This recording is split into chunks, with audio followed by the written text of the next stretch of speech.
so fast forward from there to, him scoring 2,000 points is unbelievable. No, the only thing I'll say is after he practiced, I knew after he practiced his character, his work ethic.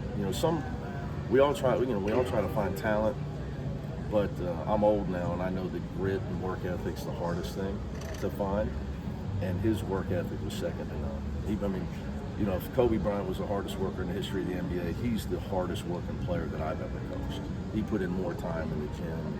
I told him he couldn't dribble with his left hand, and he had to become a combo guard to play in the NBA. And I was in Vegas recruiting, and it's like the 10 o'clock game. You might have been there. And I got a video from him. He's going through the cones down in the practice gym with his left hand, with George, the manager, and he's yelling, I got a left hand, coach. He's yelling at me on the video, What are you talking about? I got a left hand. It was 1 a.m. It's, on a Friday or Saturday night. So, he's the only player I know was in the gym at 1 a.m. in July on a Friday or Saturday night working on his left hand. So you're coaching these kids now. How difficult would it be to take someone like Sean and say, hey, I need you to sit here because we got this dude Lance. Well, and then you're going to be a stud. Well, first of all, if a guy's getting paid, why not get paid for 5 years instead of 4, right? There's what's wrong with redshirting nowadays. The reason that I had asked him to redshirt, I was concerned. I knew in practice how hard he worked and that he could be a really good player. And obviously he was in the days of program building in his era. You had to have players, returning players, especially in our program and the way it had gone on here for so many years. You had to get older. So I didn't want him to transfer. So when we had the meeting, I said, look, I don't want you to not play, get mad, and transfer. I want you to stay. So that's why I want you to redshirt. He was so competitive that if he didn't play at all his freshman year, I was worried he would leave. So I said, you're going to be the captain of the team someday. So fortunately, he bought into it. You once famously said he could score 10 points rolling out of bed. Yeah, he got. Did you undersell him? Yeah, probably a little bit.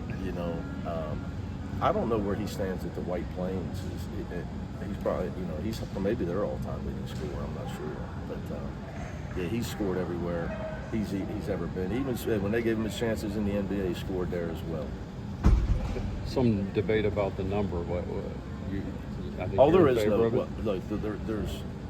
There's no debate. There's no debate.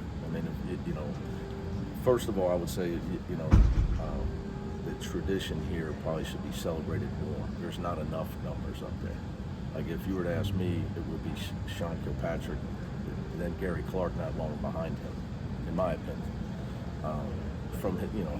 When you're the only guy to ever score 2,000 points at a school, except for the great Oscar Robertson, how is your number not in the rafters? So hopefully it would just be a matter of time.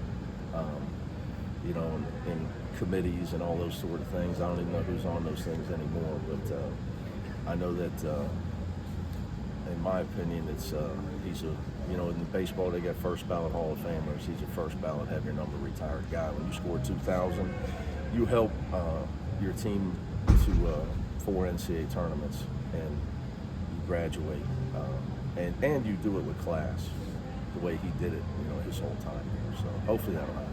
Did you know as soon as he was announced that you were going to be here no matter what? Well, he texted me. We're extremely close, as you know. So he hit me up. He had been hitting me up. He's doing some coaching now. He's running his drills by me. So he hit me right away, and then I didn't want to add. He didn't know when it was. So then I got a hold of Karen and Mark in development, and fortunately, you don't visit as many guys as you used to until the spring with the transfer portal. So we didn't have, and we don't start school, and practice doesn't start officially till next week, or this coming week. So very, very happy I was able to get here. Are nights like these, days like these, getting to look back at these kind of memories with your old players, kind of the most gratifying thing for you as a coach? Yeah, look, for all of us, I think anybody that's ever coached would tell you, to see your guys make it in life is way more satisfying than any win. That's the most important win. But he was an easy one. Sean, there was no doubt that Sean was going to be a great person, have a great life. It's just, attitude and effort carry a long way in life. if you got great work ethic, great attitude, it's hard to fail. And even if you do, when you have that great attitude and great effort, you're going to get up and succeed. So, and he did that throughout his pro career. Were you a big Marty Gilliard guy at this time? I mean, I remember. Marty was he played with Brian, right? Yeah. Yeah. And D'Antonio. So he was recruited Mark him. then Brian. Yeah. Yeah. Well, I mean, that was the resurgence. That was the resurgence. We started winning big in football, which was, growing up here was kind of a first for me. It was exciting. Great receiver. Coach, walk us through what that initial conversation was with Sean once he found out that he was going into the Hall of Fame. Well, certain people, take things differently. You can probably tell from here, it means a lot to him.